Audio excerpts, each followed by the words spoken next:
మొదటిగా తండ్రి దేవునికి ప్రభువైన యేసుక్రీస్తు నామమున స్తుతులు స్తోత్రాలు సమర్పించుకుంటూ చేరొచ్చిన మీ అందరికీ ప్రభువైన యేసుక్రీస్తు నామమున వందనాలు సమర్పించుకుంటూ ఉన్నాను. 4వ అధ్యాయంలో మనము గత వారం ఆలోచన చేయడం జరిగింది. 4వ అధ్యాయాన్ని 7 దిన ముందు 5వ అధ్యాయంలో ఉన్న సంగతులను ఆలోచన చేద్దాం.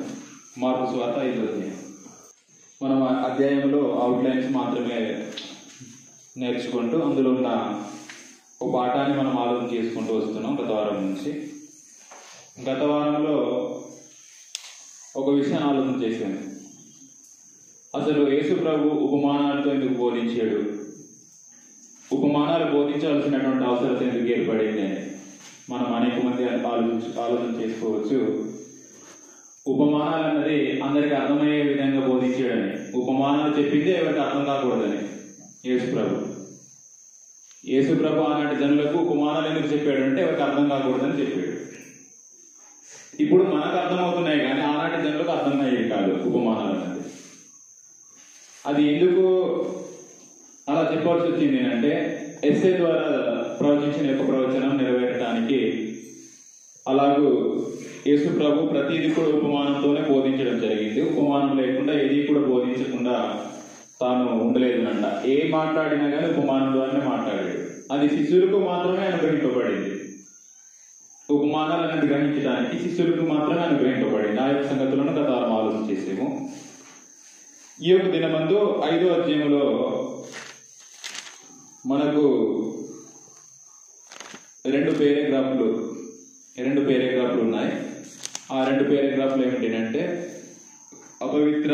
అపవిత్రాత్మ పట్టిన మనుష్యుడు మొదటి పేరాగ్రాఫ్. రెండవది యాయీరు కుమార్తె బ్రతికింపబడుట. 5వ అధ్యాయము మొదటి వచనం నుంచి 20వ వచనం వరకు మొదటి పేరాగ్రాఫ్లో వివరిస్తాడు. అలాగనే 21వ వచనం నుంచి చివరి వచనం వరకు కూడా యాయీరు కుమార్తెను ఎలా బ్రతికించాడో ఆ సంగతిని వివరిస్తాడు. 43వ వచనం వరకు.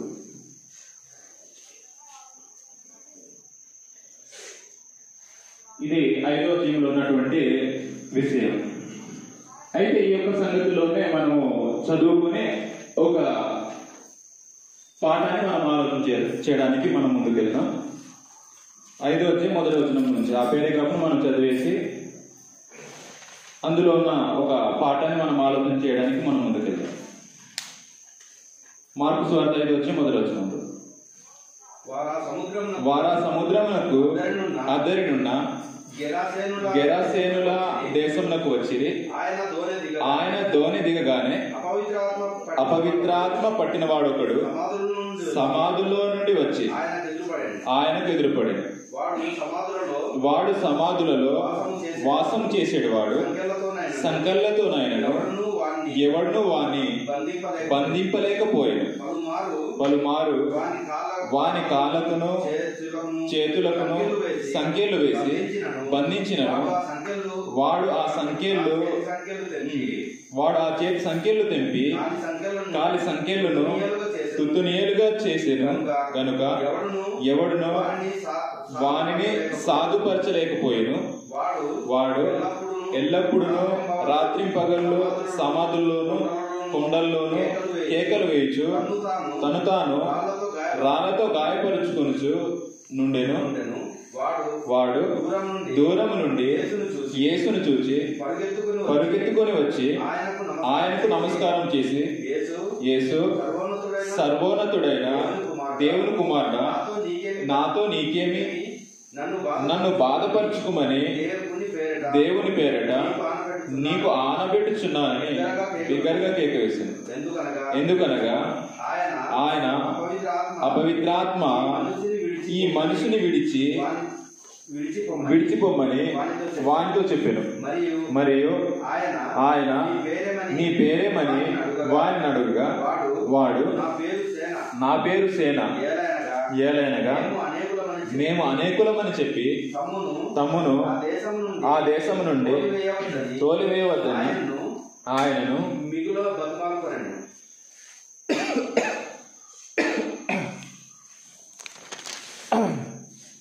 ఈ యొక్క పేరాగ్రాఫ్లో ఒక మనుషుడు, అపవిత్రాత్మ పట్టిన మనుషుడు ఒకడు ఉన్నాడు.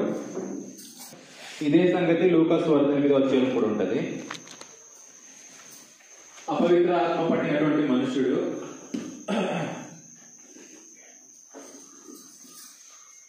ఈ మనుషుల్లో అపవిత్రాత్మ ఒకటే కాదునంట.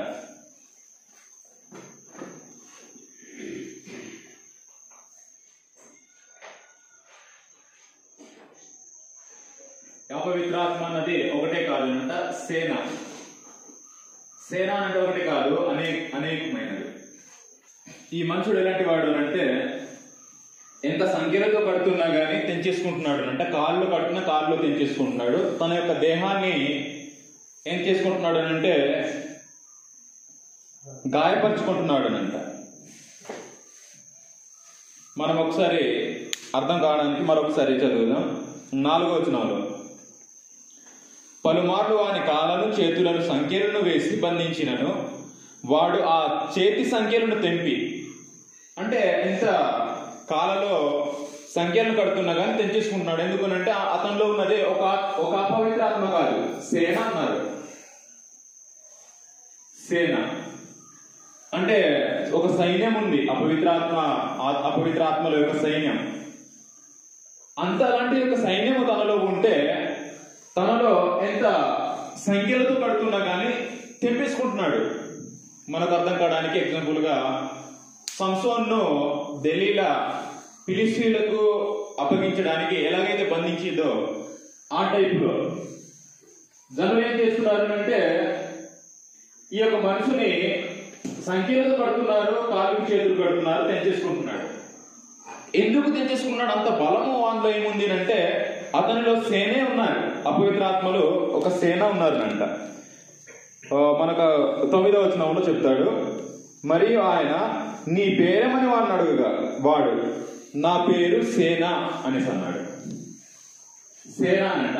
సేన అనేసి అంటే ఒకరు కాదు, ఒక ఆత్మ కాదు. నా పేరు సేన ఏలగనగా మేము అనేకులమని చెప్పి, అనేకులు అంట, అనేకమైన అనేకులు అనేసి అంటున్నాడు. అంటే అనేకమైన ఈ యొక్క అపవిత్ర ఆత్మలు ఒక మనుషుల్లో దూరున్నాయి, ఒక మనుషులు నివసిస్తుంటే ఈ మనుషుడు ఎంత బలవంతుడుగా ఉంటున్నాడు అంటే సంఖ్యలతో కడుతున్నారు, కాళ్ళకి చేతులకి తెంచేసుకుంటున్నాడు. మనము చరిత్రలో సంసోనుకు ఉన్నటువంటి బలాన్ని మనము అనేక మార్లు చదివి ఉన్నాం. అలాంటి యొక్క బలం ఈ మనిషిలో కనిపిస్తుంది. తెంచేసుకున్న ఈ యొక్క మనిషి ఏం చేసుకుంటున్నాడు అంటే ఈ యొక్క అపవిత్రాత్మలో పట్టినటువంటి మనుషుడు తన యొక్క దేహాన్ని కూడా ఏం చేస్తున్నాడు అంటే పాడు చేసుకుంటున్నాడు అంట. తన యొక్క దేహాన్ని కూడా.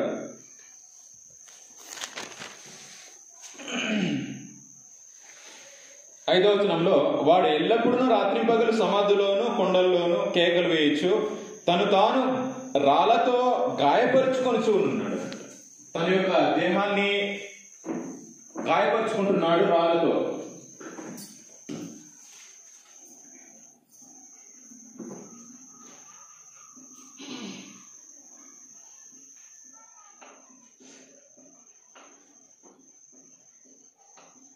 ఎందుకనంటే వీళ్ళు అపవిత్రాత్మలు ఉన్నాయి.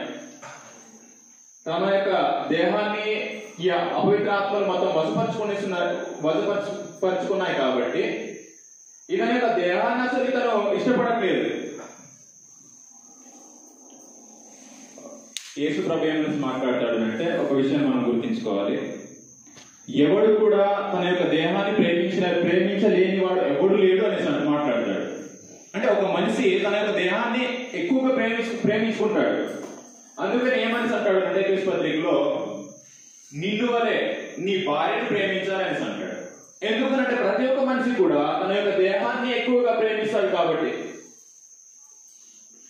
కానీ ఈ మనుషుడు ఏం చేస్తున్నాడు అంటే తన యొక్క దేహాన్ని ప్రేమించుకోవట్లేదు, గాయపరుచుకుంటున్నాడు. అలా గాయపరుచుకోవడానికి గల కారణం ఏంటంటే అపవిత్రాత్మలు. ఇతనిలో అనేకమైన అపవిత్రాత్మలు ఉన్నాయి కాబట్టి తన యొక్క దేహాన్ని కూడా తాను ప్రేమించుకోకుండా లేదా మనం చదివేసి వద్దాం. ఎఫెసీయులకు రాసిన పత్రిక 5వ అధ్యాయంలో యేసు ప్రభు ఎగ్జాంపుల్గా నీ యొక్క భార్యని నువ్వు ప్రేమించాలి అంటే నీ యొక్క దేహాన్ని నువ్వు ఎలాగ ప్రేమించుకుంటున్నావో అలాగే నీ యొక్క భార్యను ప్రేమించాలి అనే ఒక సంగతిని యేసు ప్రభు వివరిస్తాడు.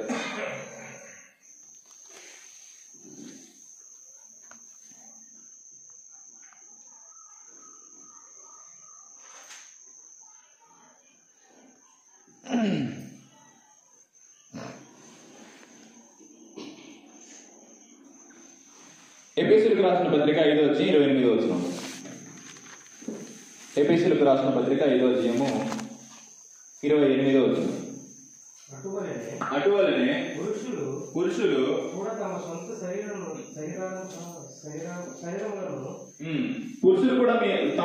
శరీరముల వలె తమ భార్యలను ప్రేమింప బద్ధులై ఉన్నారు. తన భార్యను ప్రేమించువాడు అది తను ప్రేమించుకొనిచున్నాడు. 29-30 వచనంలో తన శరీరమును ద్వేషించువాడు ఎవ్వడును లేడు అనేసాడు. తన యొక్క దేహాన్ని తన యొక్క శరీరాన్ని ద్వేషించుకునేవాడు ఎవడు లేడు.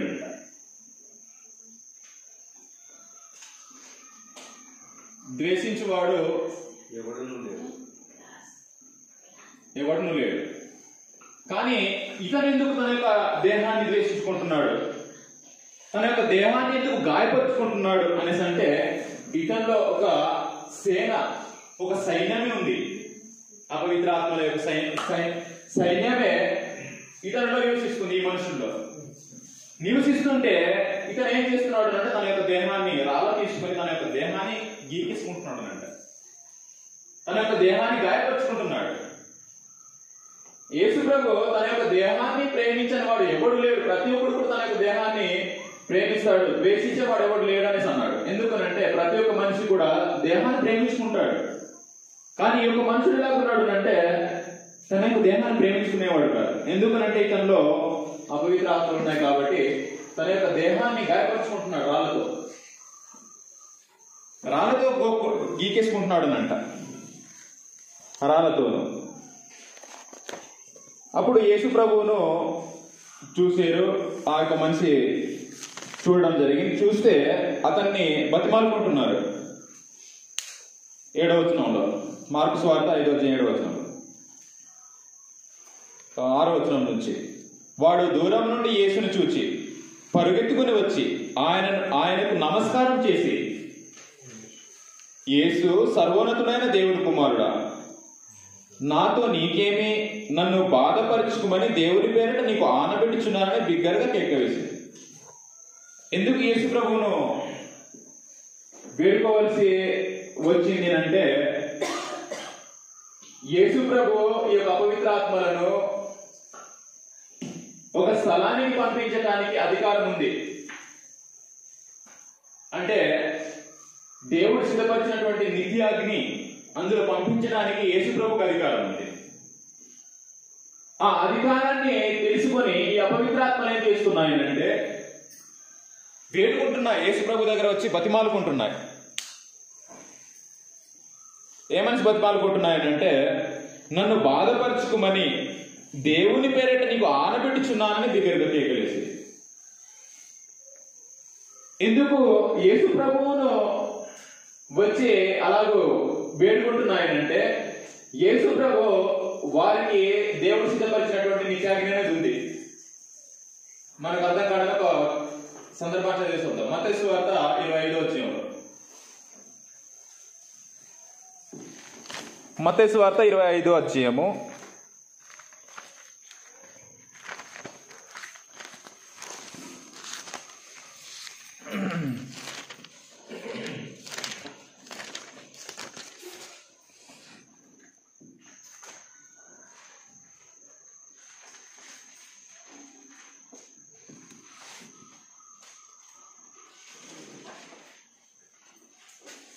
25వ అధ్యాయం 41వ వచనం. మత్తయి సువార్త 25వ అధ్యాయం 41వ వచనం. అప్పుడు ఆయన ఎడమ వైపున ఉండువారిని చూచి, శపింపబడిన వారులారా, నన్ను విడిచి అపవాదికిని వాని దూతలు. మీరు గమనించండి, ఇద్దరికి దేవుడు సిద్ధం చేసాడు నరకాన్ని. మొదటి వ్యక్తి ఎవడనంటే అపవాది, ఇతని యొక్క దూతలు ఎవరనంటే అపవిత్రాత్మలు.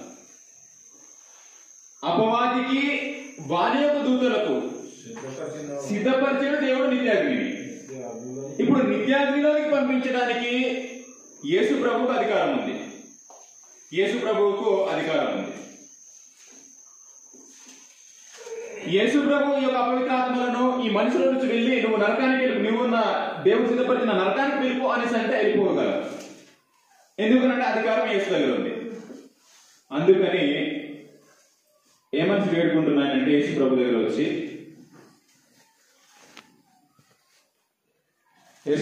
వచ్చి వేడుకుంటున్నాయనంట,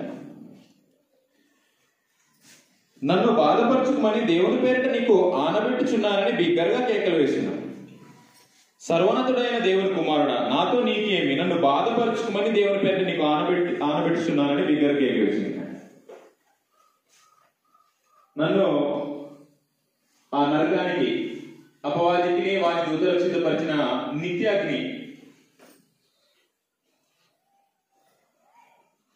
నిత్యాగ్నిలోనికి పంపించకు అని వేడుకొని ఏమని అంటే యేసు ప్రభు దగ్గర వచ్చి మనము ఆ సందర్భాన్ని మొత్తం చదువుతాం. యేసు ప్రభు దగ్గర వచ్చి నిత్యాగ్నిలోకి నన్ను పంపించకుండా ఆ పందుల మందులోనికి మమ్మల్ని పంపించి అనేసి వేడుకుంటాయి దేయాలు ఈ యొక్క అపవిత్రాత్మలు. ఎందుకు అందులో పంపించమని వేడుకుంటున్నాయి? ఒకవేళ నిత్యాగ్నిలోకి యేసు ప్రభు వాటిని పంపించి ఆజ్ఞాపిస్తే వారికి ఇంకా కాలం అన్నది ఇంకా అంటే ఈ యొక్క భూమి మీద నివసించడానికి కాలం అనేది వారికి ఉండదు ఇంకా. అందుకని ఏమనేసి ఆ యొక్క అపవిత్రాత్మలు వేడుకుంటాయి. ఇప్పుడు మనం చదువుదాం 10వ వచనం నుంచి. మనం 10వ వచనం వరకు చదువుకున్నాం అనేసి అనుకుంటా. 11వ వచనం నుంచి 10వ వచనం చదువుదాం. తమను ఆ దేశంలో నుండి తోలివేయవద్దని ఆయనను మిగుల బతిమాలుకొనెను. అది బతిమాలుకుంటున్నాయి. ఏంటంటే అపవిత్రాత్మలు అపవాది యొక్క దూతలు అపవిత్రాత్మలు యేసు ప్రభువును ఈ యొక్క దేశం నుంచి మమ్మల్ని వెళ్ళగొట్టొద్దు అని ఏం చేస్తున్నాయనంటే బతిమాలుకుంటున్నాయి. 11వ వచనంలో అక్కడ కొండ దగ్గర పెద్ద పందుల మంద మేచుండెను గనుక ఆ పందులలో ప్రవేశించినట్లు మమ్మను వాటి యొద్దకు పంపుమని ఆ దయ్యములు ఆయనను బతిమాలుకున్నాయి. ఈ యొక్క అపవిత్రాత్మలు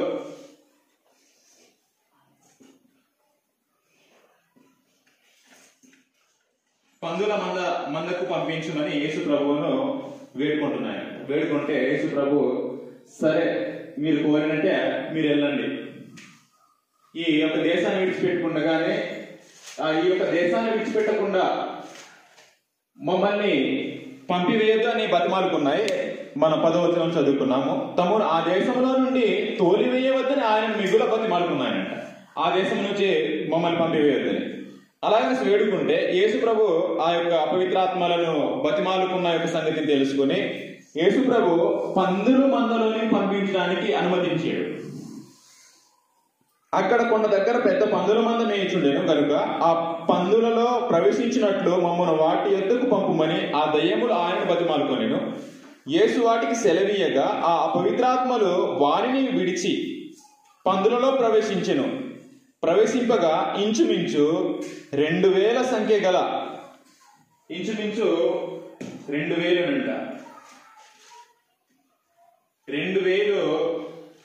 పందులు చనిపోయాయి.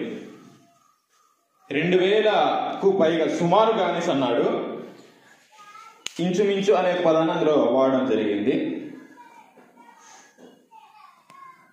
ఇంచుమించు 2000 సంఖ్య గల ఆ మంద ప్రపాతము నుండి సముద్రపు దారిని వడిగా పరిగెత్తుకొని పోయి సముద్రంలో పడి ఊపిరి తిరుగుక చచ్చెను. ఆ పందులు మేపుచున్న వారు పారిపోయి పట్టణంలోను గ్రామములలోను ఆ సంగతిని తెలియజేశారు. ఈ యొక్క సేన అపవిత్రాత్మలు ఎక్కువ అపవిత్ర ఆత్మ అనేసి అన్నాడు, కానీ ఇందులో ఈ మనిషిలో ఉన్నవి ఒకటి కాదు, అనేకమైన అపవిత్ర ఆత్మలు, ఒక సేన ఉంది. ఆ సేన అపవిత్ర ఆత్మలు 11 మందిలోనికి వెళ్తేనంట సుమారుగా 2000కు పైగా, ఇంచుమించు 2000 ఒక పందులు సముద్రంలో దూకే చనిపోయినట్టు ఊపిరాడుతున్నారు. అలాగే చేయడానికి గల కారణం ఏమిటంటే ఈ యొక్క అపవిత్ర ఆత్మలు. పందులు చనిపోయి అనే సంగతి ఆ పందులను మేపుచున్న వారు వెళ్ళి గ్రామంలోను పట్టణంలోను ప్రకటన చేసేరు. 15వ వచనంలో జనులు జరిగినది చూడ వెళ్ళి యేసు వద్దకు వచ్చి, సేనాను దెయ్యములో పట్టినవాడు. ఇక్కడ దెయ్యములు అనే ఒక విషయాన్ని వివరించాడు. సేన అనేది ఒకటి కాదు, దెయ్యము ఒకటే కాదు, దెయ్యములు అనేసి అన్నాడు. అంటే దెయ్యములు అంటే ఎక్కువ, ఒకటి కంటే ఎక్కువ.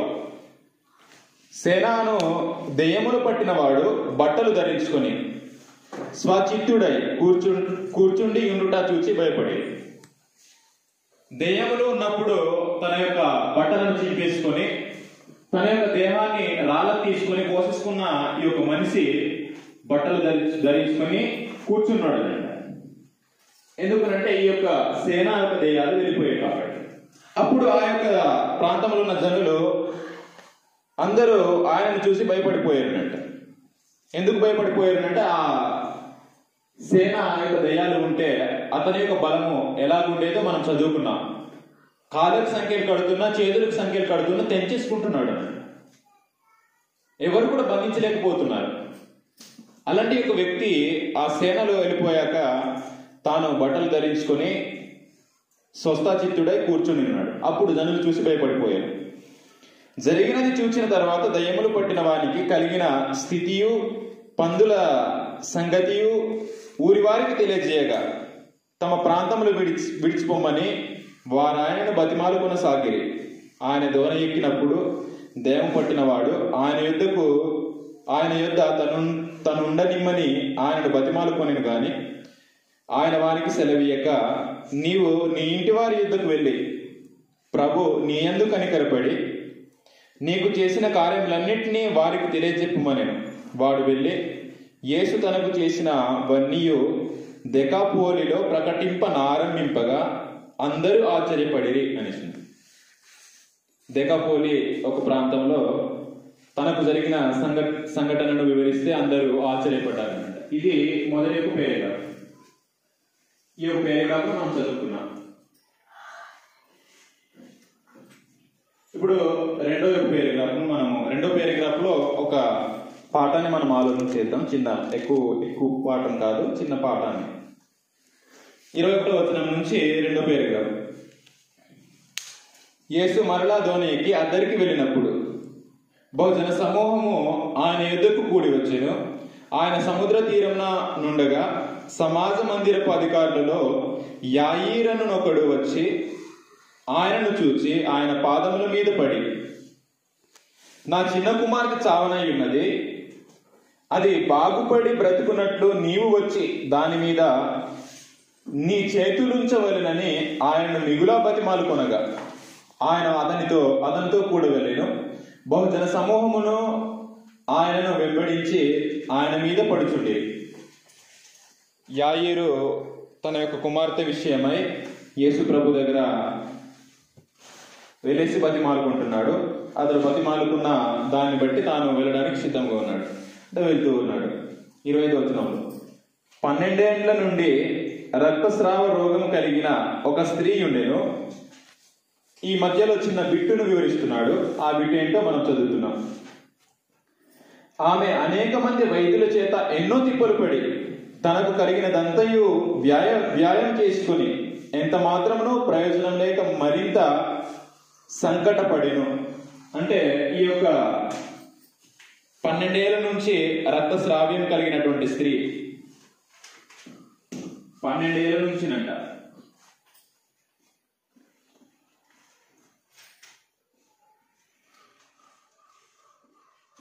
రక్తస్రావ్యం కలిగినటువంటి ఈ యొక్క స్త్రీ అంట.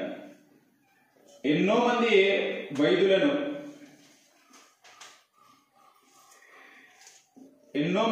దగ్గర వెళ్ళి తాను ఎన్నో వైద్యాలు చేసినా కానీ తాను 12 ఏళ్ల నుంచి తాను ప్రయాసపడినా కానీ అది తనకు ఏమాత్రమును అది ప్రయోజనం లేక మరింత సంకటపడుతూ ఉన్నది అంట. అంటే ఎంతమంది వైద్యులను కలిసినా కానీ ఆ యొక్క రోగం తగ్గట్లేదు. తగ్గకపోతే వైద్యుల మీద తాను ఇంకా నమ్మకం పోయినట్టుగా ఆ యొక్క స్త్రీకి ఉంది. అప్పుడు అదే సమయంలో యేసు ప్రభు కనిపించడం జరిగింది. ఆమె అనేక మంది వైద్యుల చేత ఎన్నో తిప్పలు పడి తనకు కలిగినదంతయు వ్యాయం చేసుకుని, అంటే ఎన్నో తనకు కలిగినటువంటి ధనం కావచ్చు, ఎన్నో తన యొక్క ఆస్తిని ఎలాగో తాను వైద్యుల దగ్గర ఏం చేసింది అంటే వ్యాయపరిచింది అంట, అంటే ఖర్చు చేసింది. తాను వైద్యుల దగ్గర వెళ్ళి తన యొక్క రక్తస్రావం కోసము ఎన్నో వైద్యుల దగ్గర వెళ్ళి సంప్రదించి తాను ఎన్నో వైద్యం చేసుకుంది. కానీ తన యొక్క ధనము వృధా అయిపోయిందంట. తన యొక్క రక్తస్రావం తగ్గకపోతే ఏమైందో మనం చదువుదాం. ఎంత మాత్రము ప్రయోజనం లేక మరింత సంకటపడేది.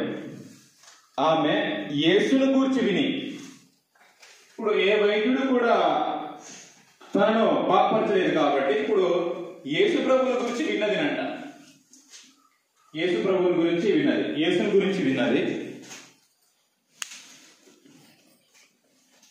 యేసుని గురించి విని, నేను ఆయన వస్త్రములు మాత్రము ముట్టిన బాగుపడుదుననుకొని ఆ జనసమూహములో ఆయన వెనుకకు వచ్చి ఆయన వస్త్రము ముట్టెను. వెంటనే ఆమె రక్తధార కట్టెను గనుక తన శరీరములోని ఆ బాధ నివారణ అయినదని గ్రహించుకొనెను. వెంటనే యేసు తనలో నుండి ప్రభావము బయలువెళ్ళనని తనలో తాను గ్రహించి జనసమూహముల వైపు తిరిగి, నా వస్త్రములు ముట్టినదెవరని అడుగుగా, ఆయన శిష్యులు, జనసమూహము నీ మీద పడుచుండుట చూస్తున్నావే, నన్ను ముట్టిన దేవుడని అడుగుచున్నావా అని. ఆ కార్యము చేసిన ఆమెను కనుగొనవల్లని ఆయన చుట్టూ చూచాను. అప్పుడు ఆ స్త్రీ తనకు జరిగినది ఎరిగి భయపడి వణుకుచు వచ్చి ఆయన ఎదుట సాగిలపడి తన సంగతి అంతయు ఆయనతో చెప్పాను. అందుకు ఆయన, కుమారి, నీ విశ్వాసము నిన్ను స్వస్థపరిచెను, సమాధానం గలదానవై పొమ్ము, నీ బాధ నివారణ అయి నీకు స్వస్థత కలుగును గాక అని ఆమెతో చెప్పాను. ఇందులో ఒక నీతి నేర్చుకోవాలి మనము. ఆ నీతి ఏమిటంటే,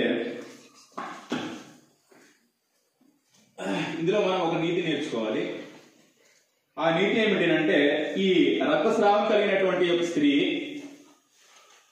వైద్యుల దగ్గర వెళ్ళి ఎన్నో డబ్బులు ఖర్చు పెట్టి తన యొక్క రోగం పోకపోతే వైద్యుల మీద నమ్మకం పోయింది.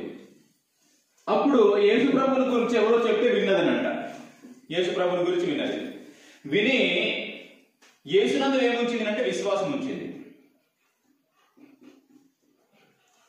తాను విశ్వాసం ఉంచింది. ఆ వైద్యుల దగ్గర ఎంతో డబ్బులు ధనాన్ని ఖర్చు పెట్టినా కానీ ఆయన యొక్క రోగాన్ని, ఆ యొక్క రక్తస్రావాన్ని తాను పోగొట్టుకోలేక యేసునందు విశ్వాసం నుంచి తన యొక్క విశ్వాసం ద్వారా ఏం చేసింది అంటే ఆ యొక్క రోగాన్ని ఏం చేసుకుంది అంటే రోగం నుంచి స్వస్థపడింది.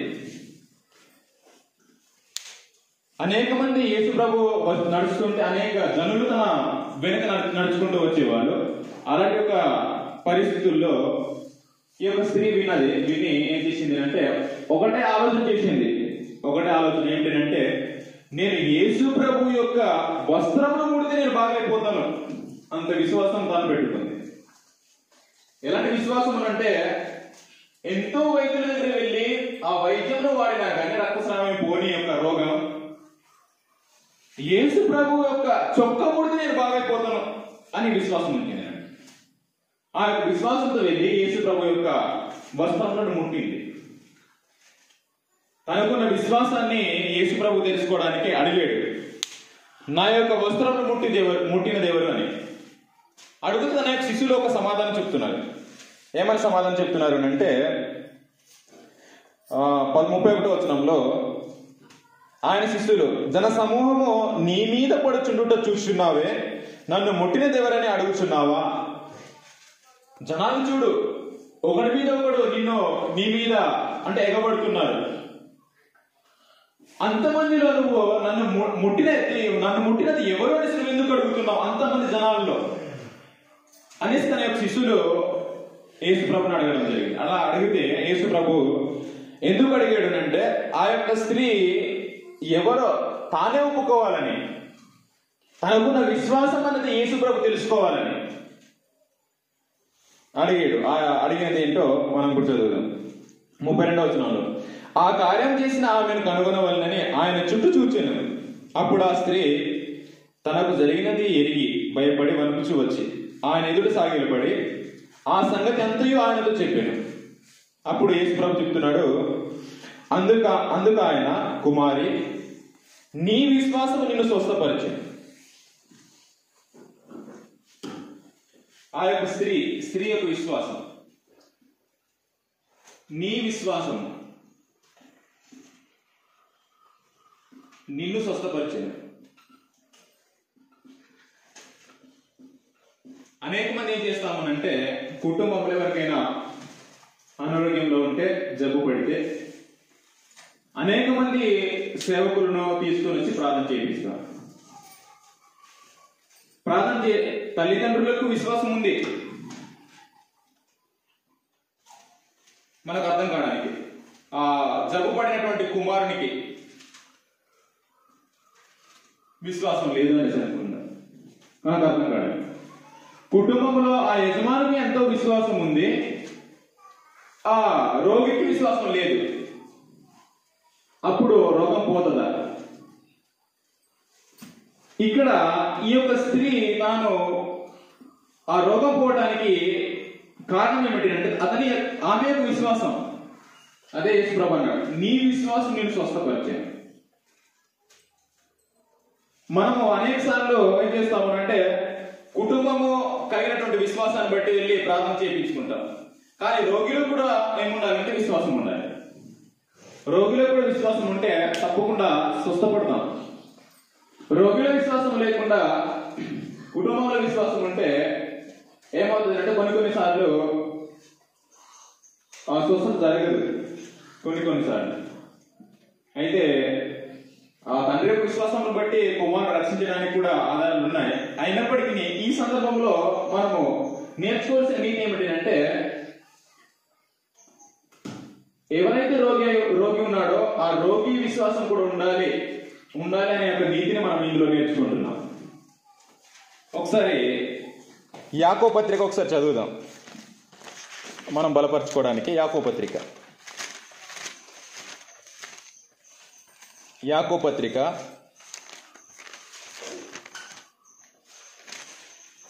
5వ అధ్యాయము. యాకోబు పత్రిక 5వ అధ్యాయము 14వ వచనం చదువుదాం. 14వ వచనం డైరెక్ట్ గా.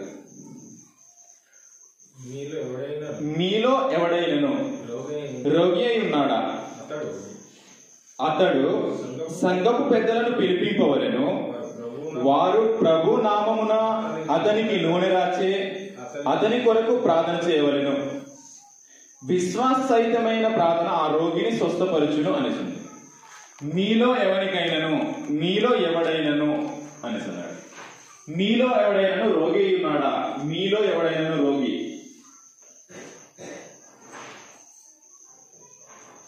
అయి ఉన్నాడా?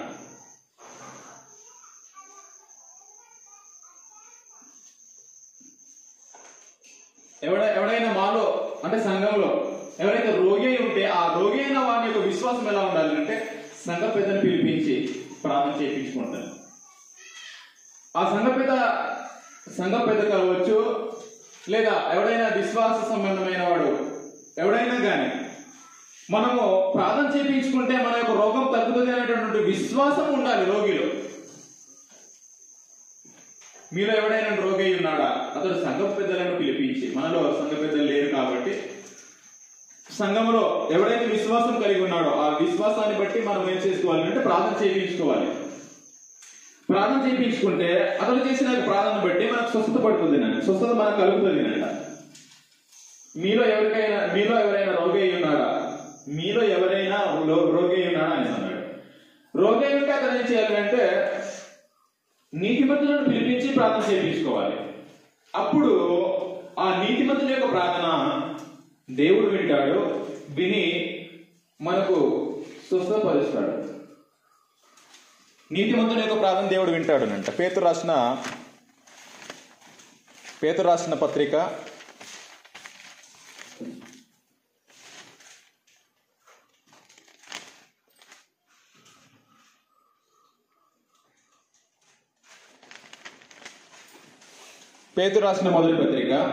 3వ అధ్యాయము 12వ వచనంలో, 3వ అధ్యాయం 12వ వచనం.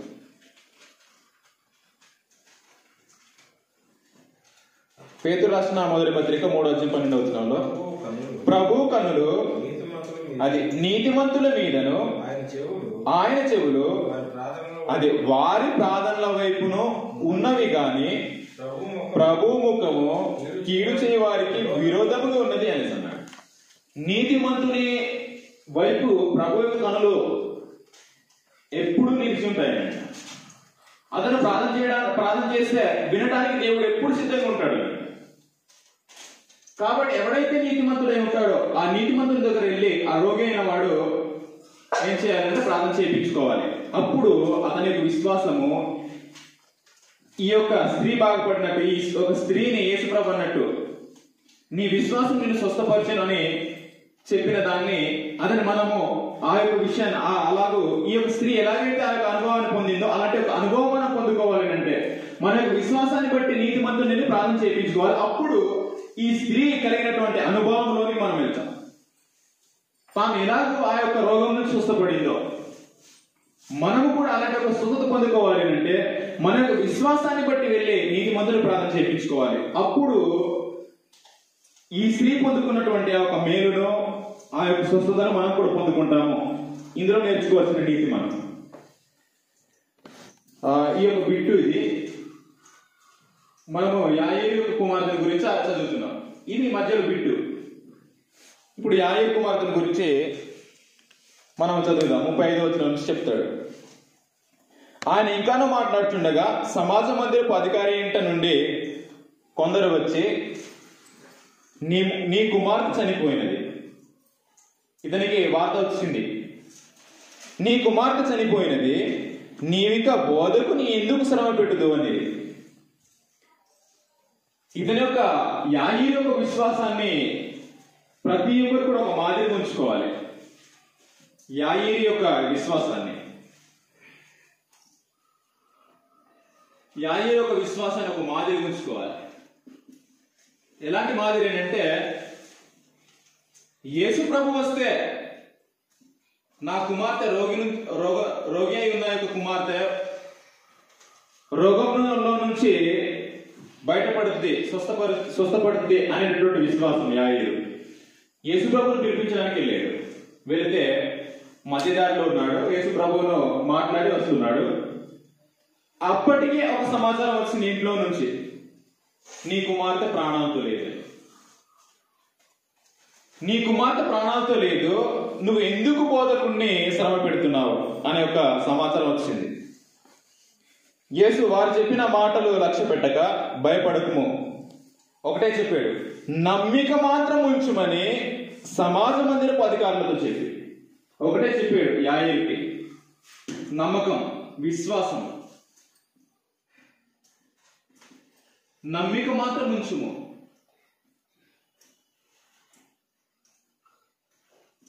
ఒకటే చెప్పాడు యేసు ప్రభు. ఆల్రెడీ వార్త వచ్చింది, నీ కుమార్తె ప్రాణాలతో లేదని. యేసు ప్రభు విన్నాడు.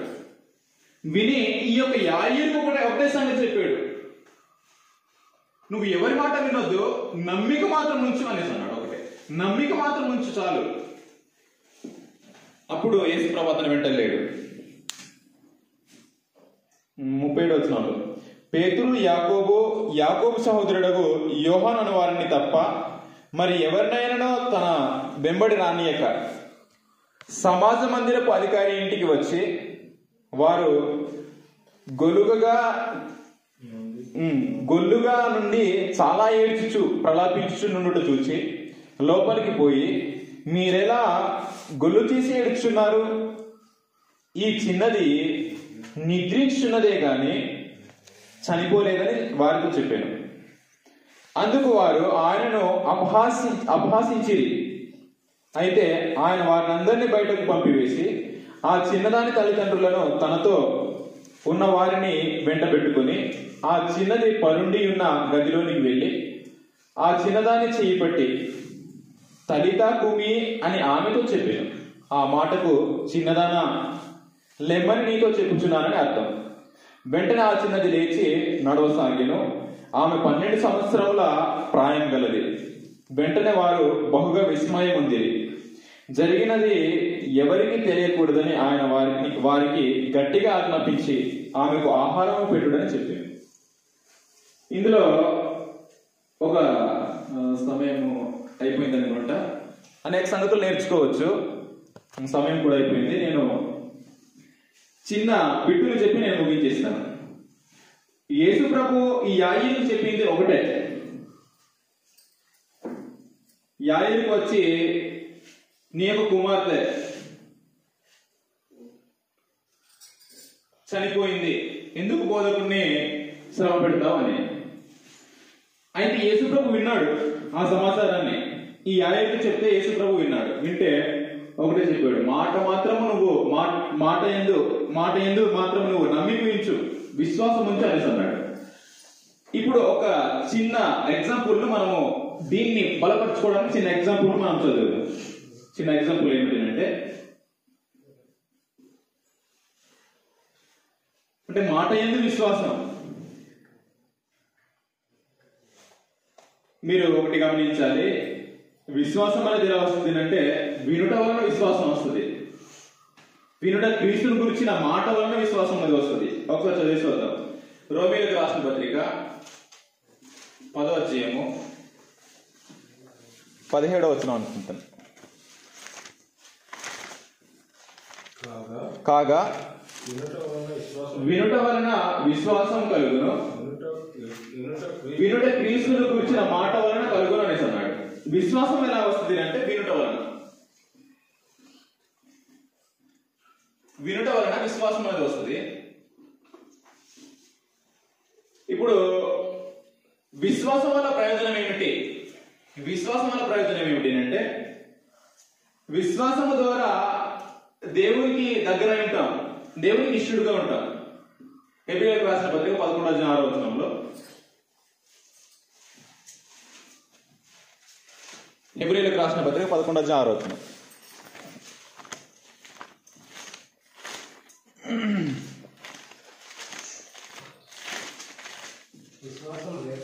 విశ్వాసము లేకుండా దేవునికి ఇష్టడై ఉన్నట్టు అసాధ్యం అంట. విశ్వాసం అనేది లేకుండా దేవునికి ఇష్టడై ఉన్నట్టు అసాధ్యం.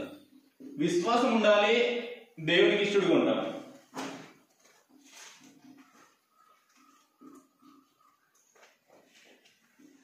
దేవునికి ఇష్టడుగా ఉండాలంటే ఒకటే, విశ్వాసం మాత్రమే.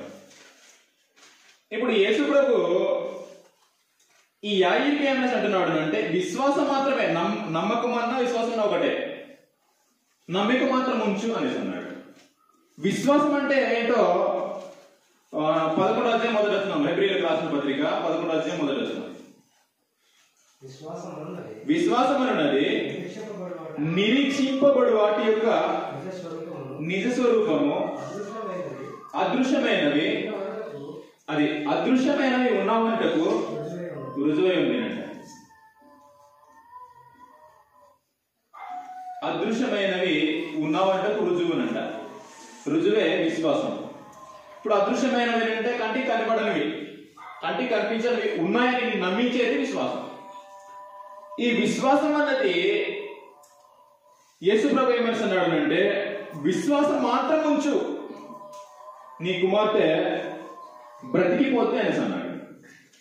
అంటే విశ్వాసంలో అంత బలం ఉందా? విశ్వాసంలో అంత బలం ఉందా? దీనికి మనము ఒక చరిత్ర చదివేసొద్దాం. అంటే చరిత్ర అంటే ఎక్కువ కాదు, నేను సింపుల్గా చెప్పేస్తాను. యెహోషువ కాలంలో ఇశ్రాయేలు ప్రజలు తాము అరణ్యంలో ప్రయాణం చేసుకుంటూ వస్తున్నారు. ప్రయాణం చేసుకుంటూ వస్తే ఏదైనా ఒక పట్టణం ఎదురైంది. ఆ పట్టణం ఏమిటంటే ఎరికో అనే ఒక పట్టణం. ఎరికో యొక్క పట్టణం ఎదురైంది.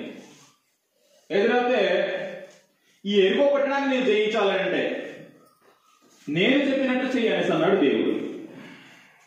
ఎరికో పట్టణాన్ని నువ్వు జయించాలి అంటే నేను చెప్పినట్టు చేయనేసి యెహోషువకు అన్నాడు దేవుడు. ఇప్పుడు దేవుడు యెహోషువతో, నువ్వు ఆ ప్రహారీ గోడలను పడగొట్టి త్రవ్వి బాంబులు పెట్టి నువ్వు పేల్చి వారిని వెళ్ళి కత్తి చేత నరికేస్తే నువ్వు జయిస్తావని అనలేదు.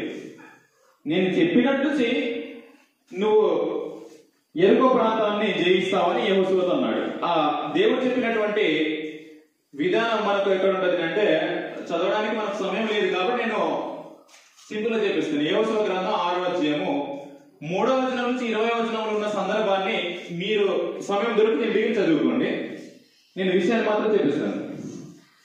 నువ్వు ఎరికో పట్టణం జయించాలి అంటే నువ్వేం చేయనక్కర్లేదు, నేను చెప్పినట్టు చేయాలి సార్. దేవుడు చెప్పినటువంటి క్రమం ఏమిటంటే, ఎరికో పట్టణం ఉంది, దానికి చుట్టూ ప్రహారీ గోడ ఉంది.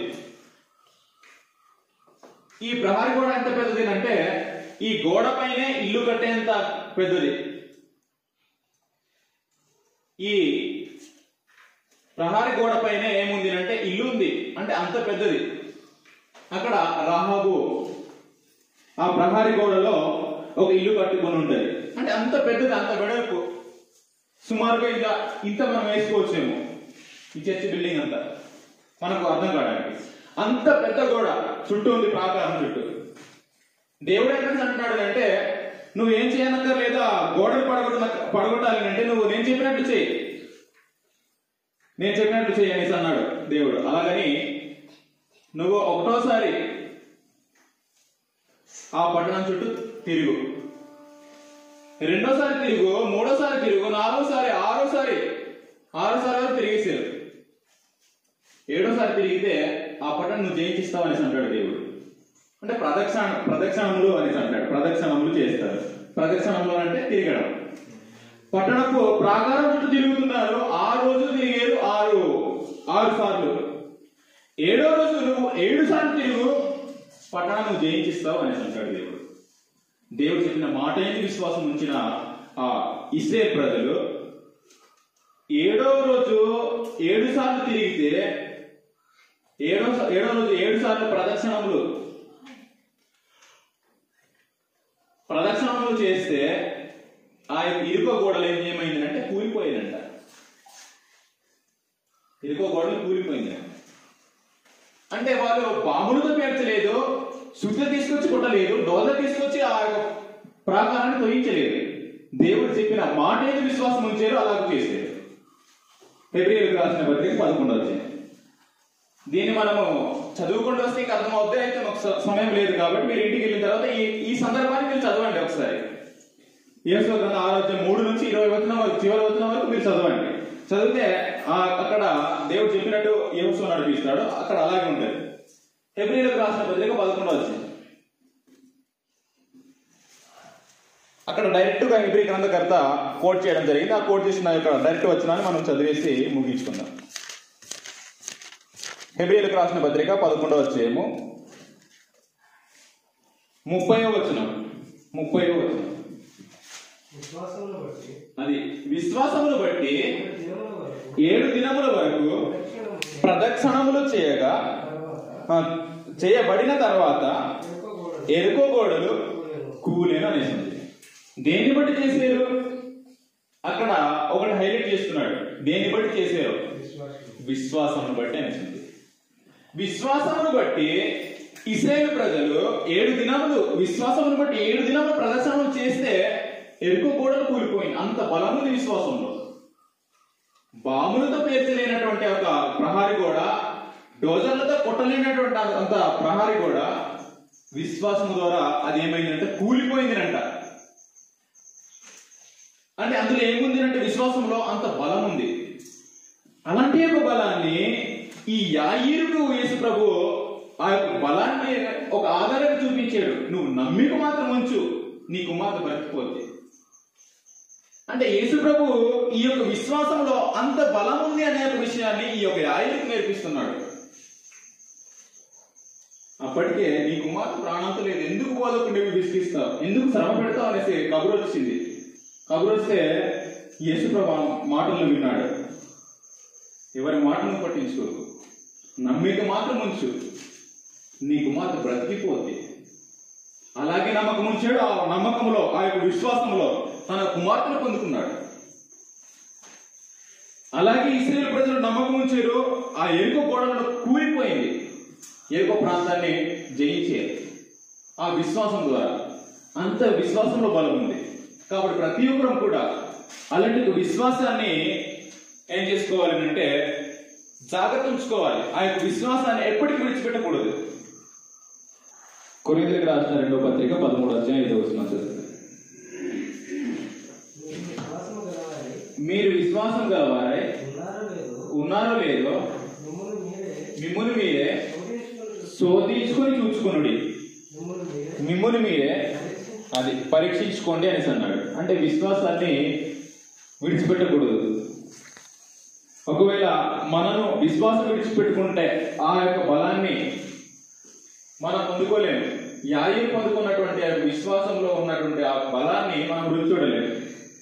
కాబట్టి విశ్వాసాన్ని మనము విడిచిపెట్టకుండా ఏం చేసుకోవాలంటే శోధించుకోవాలి, పరీక్షించుకోవాలి.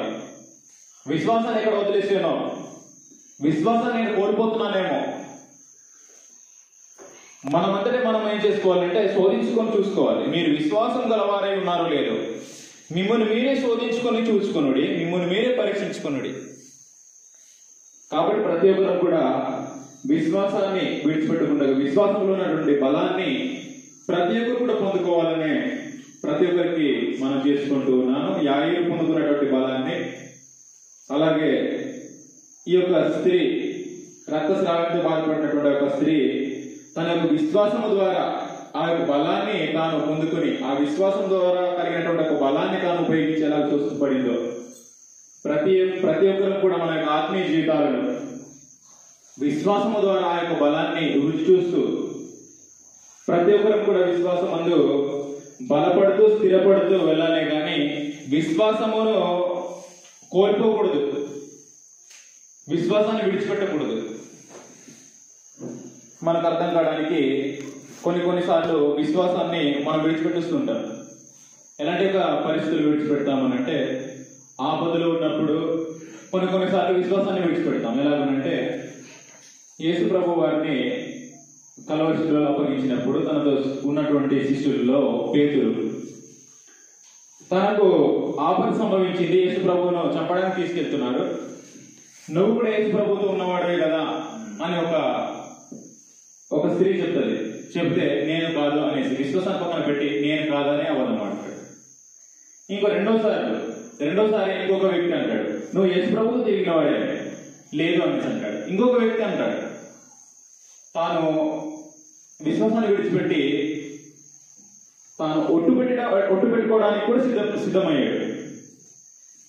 కాబట్టి అలాంటి ఒక స్థితిలో మనము ఉన్నప్పుడు కూడా విశ్వాసాన్ని విడిచిపెట్టుకోకుండా మన యొక్క విశ్వాసం ద్వారా బలాన్ని పొందుకుంటూ మన యొక్క ఆత్మీయ జీవితంలో మేలు పొందాలని మీ అందరికీ మనం చేస్తూ ఇంతవరకు శ్రద్ధగా ఓపికతో మీ అందరికీ ప్రభువుని యేసుక్రీస్తు నామమున వందనాలు సమర్పించుకుంటూ ముగిస్తాను. మీ అందరికీ వందనాలు.